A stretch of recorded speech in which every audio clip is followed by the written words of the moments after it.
पाकिस्तान के बीच में एक ऐसा मैच खेला जा रहा था जो भारत की ही मातृभूमि पर भारतीय खिलाड़ी को पाकिस्तान टीम अपमान कर रहा था महेंद्र सिंह धोनी को लंबे बाल को लेकर।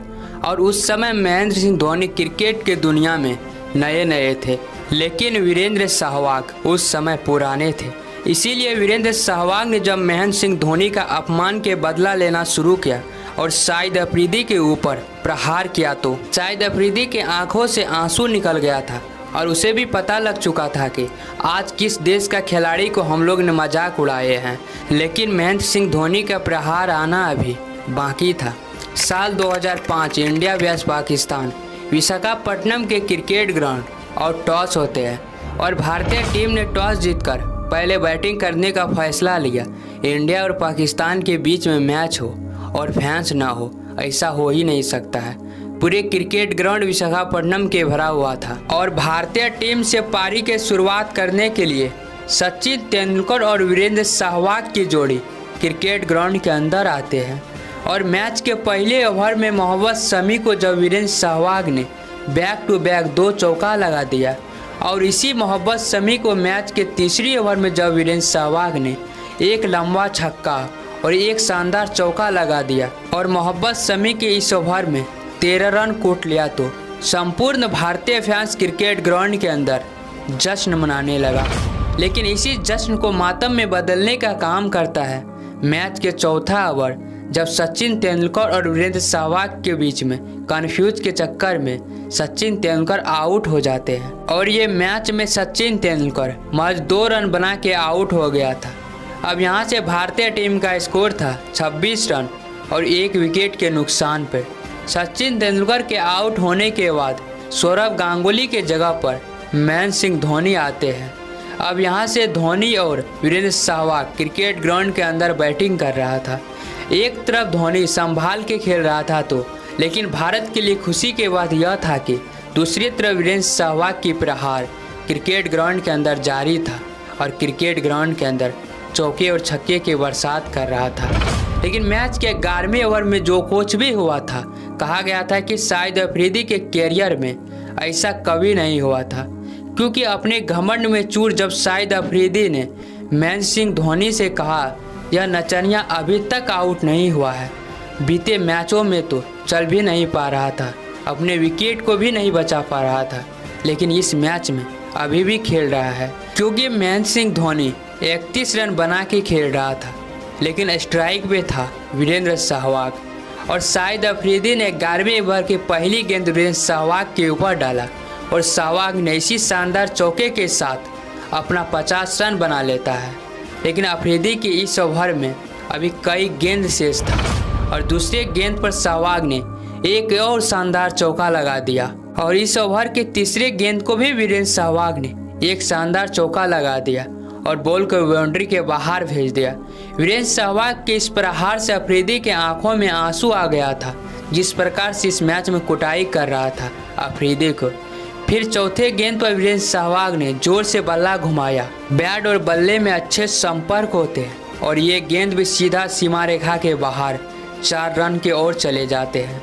वीरेंद्र सहवाग ने उस दिन अफरीदी को इस प्रकार से कुटाई किए थे कि अफरीदी बीच क्रिकेट ग्राउंड के अंदर थर थर काँप रहे थे और ये अफरीदी के चेहरे बता रहा है। और अफरीदी की ये हालत, महेंद्र सिंह धोनी का अपमान का बदला तो वीरेंद्र सहवाग ने ले लिया था, लेकिन महेंद्र सिंह धोनी का तूफान तो अभी बाकी था और क्रिकेट ग्राउंड के अंदर संपूर्ण भारतीय फैंस वीरेंद्र सहवाग और महेंद्र सिंह बैटिंग पर जश्न मना रहा था। लेकिन 122 रन के स्कोर पर भारत के तूफान का भी अंत हो जाता है वीरेंद्र सहवाग के रूप में, जिसने इस मैच में 74 रन के ताबड़तोड़ बैटिंग किया था और पेवेंट के रास्ता चले गए थे। उसके बाद आते हैं सौरव गांगुली। लेकिन इस मैच में सौरव गांगुली कुछ ज़्यादा कर नहीं पाते हैं। 140 रन पर भारतीय टीम का 3 विकेट गिर चुका था। अब क्रिकेट ग्राउंड के अंदर आते हैं राहुल द्रविड़ और धोनी की ज़रूरत था एक बेहतरीन पार्टनरशिप की और इसी पार्टनरशिप पर राहुल द्रविड़ खड़ा उतरते हैं और धोनी के साथ देने लगते हैं। अब यहाँ से क्रिकेट ग्राउंड के अंदर महेंद्र सिंह धोनी अपना प्रहार जारी कर दिया था और एक तरफ से चौके और छक्के की बरसात हो रहा था तो वहीं पर दूसरी तरफ राहुल द्रविड़ पारी को संभाल के खेल रहा था और महेंद्र सिंह धोनी के अच्छी तरीके से पार्टनरशिप निभा रहा था। लेकिन महेंद्र सिंह धोनी अपने अंदाज में बैटिंग कर रहा था और अपने अपमान के बदला स्वयं ही ले रहा था। बीते कुछ मैचों में महेंद्र सिंह धोनी का बल्ला चला नहीं तो पाकिस्तान तो उसको नचनिया बना दिया था। लेकिन इसी नचनिया ने आज पाकिस्तान को क्रिकेट ग्राउंड के अंदर नचा के मार रहा था, यानी कि महेंद्र सिंह धोनी। और इसी शानदार चौक छक्के के साथ महेंद्र सिंह धोनी अपना शतक पूरा कर लेते हैं और अपने बल्ले को उठाते हैं। लेकिन उन दिनों में एक तरफ राहुल द्रविड़ को भी देखना चाहिए किस तरह से महेंद्र सिंह धोनी का साथ दे रहा था, और दूसरी तरफ से महेंद्र सिंह धोनी पाकिस्तान के बॉलर के ऊपर काल बन के मंडरा रहा था और लंबा छक्का और चौका का प्रहार कर रहा था। और इसी शानदार छक्के के साथ महेंद्र सिंह धोनी 148 रन पर पहुंच गया था। अब यहां से संपूर्ण भारतीय फैंस एक बार फिर महेंद्र सिंह धोनी का बल्ला ऊपर उठने का इंतजार कर रहा था और क्रिकेट ग्राउंड के अंदर जश्न मना रहा था। लेकिन भारतीय फैंस के लिए दुर्भाग्य की बात यह था कि महेंद्र सिंह धोनी एक शानदार छक्के लगाने के चक्कर में शोएब मलिक के हाथों में कैच थमा बैठते हैं और जो इंतजार से संपूर्ण भारतीय फैंस को वो इंतजार यहीं से खत्म हो जाते हैं। लेकिन इस मैच में महेंद्र सिंह धोनी वो करके जा रहे थे जो पाकिस्तान कभी नहीं भूल पाएगा और फिर से किसी भारतीय खिलाड़ी को मजाक नहीं उड़ाएगा। अब यहाँ से भारतीय टीम का स्कोर था 289 रन और 4 विकेट के नुकसान पर, और जिस काम से आए थे महेंद्र सिंह धोनी वो काम करके पैरन के रास्ता चला गया था। अब यहाँ से महेंद्र सिंह धोनी के आउट होने के बाद भारतीय टीम के विकेट गिरना लाइन लग चुका था। लेकिन भारतीय टीम के लिए अच्छी बात यह था कि एक तरफ से विकेट गिर रहा था तो दूसरी तरफ से रन भी बन रहा था, और 50 ओवर तक में भारत के 9 विकेट गिर चुका था और स्कोर बोर्ड पर 356 रन के टारगेट देते हैं पाकिस्तान टीम को। और ये रहा भारतीय टीम का स्कोर कार्ड और ये रहा पाकिस्तान बॉलर का। और ये मैच में पाकिस्तान के गेंदबाज की तरफ से सबसे ज़्यादा किसी को कुटाई हुआ था तो वो था शाहिद अफरीदी, जिसके 9 ओवर में 82 रन कूट डाला था।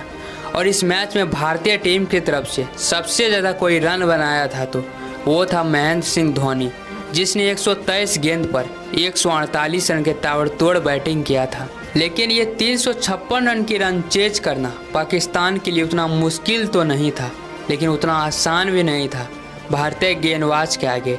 और पाकिस्तान टीम से पारी की शुरुआत करने के लिए सलमान बट और शाहिद अफरीदी की जोड़ी क्रिकेट ग्राउंड के अंदर आते हैं और मैच के पहले ओवर में सलमान बट ने एक शानदार चौका लगा दिया और अच्छी पाकिस्तान की शुरुआत दिला दिया। लेकिन मैच के दूसरे ओवर में आशीष नेहरा ने शाहिद अफरीदी को तीनों किल्ले को छिटका देते हैं विकेट के और पैरन के रास्ता दिखा देते हैं। उसके बाद अब्दुल रजाक और सलमान बट कुछ देर तक तो भारतीय गेंदबाज के आगे खेलते हैं और अच्छी पार्टनरशिप निभाते हैं और क्रिकेट ग्राउंड के अंदर चौके और छक्के लगाते हैं और पाकिस्तान टीम का स्कोर को बढ़ाते हैं। लेकिन मैच के 13वें ओवर लेके आते हैं एक बार फिर आशीष नेहरा, जिसने सलमान बट को पैरन के रास्ता दिखा दिया और भारतीय टीम को उम्मीद को जगा दिया। और इसी तरह पाकिस्तान के विकेट गिरना लाइन लग गया।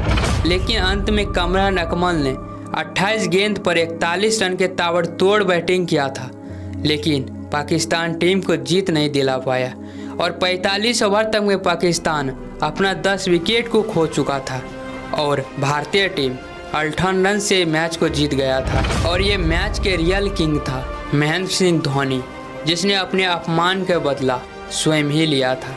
तो चलिए मिलते हैं किसी नेक्स्ट वीडियो के साथ, तब तक के लिए जय हिंद, जय भारत, वंदे मातरम।